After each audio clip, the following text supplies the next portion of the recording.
राजारामपुरी येथील खाजगी फायनान्स कंपनीमध्ये क्रांतीसह नाना पाटील नगर येथे राहणारे परेश बाळासो पिसे हे मॅनेजर म्हणून कार्यरत आहेत.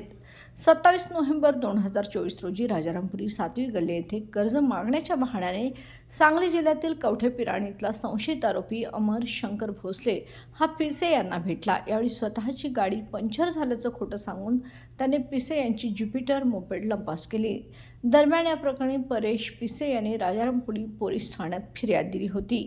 त्यानुसार तपास सुरू असताना काल आरोपी अमर भोसले याला अटक करण्यात आली आहे. राजारामपुरी पोलिसांनी त्याच्याकडून चोरलेली मोपेड व मोबाईल असा एकूण 65,000 रुपयांचा मुद्देमाल जप्त केलाय.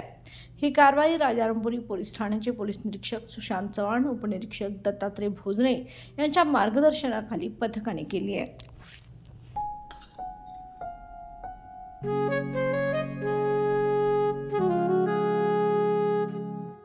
बाबा, आज येताना बासुंदी घेऊन या ना. अगं, कालच आपण आईचा वाढदिवस होता म्हणून आणली होती ना. ऐकलं, गोकुळची बासुंदी पुन्हा खावीशी वाटतेय.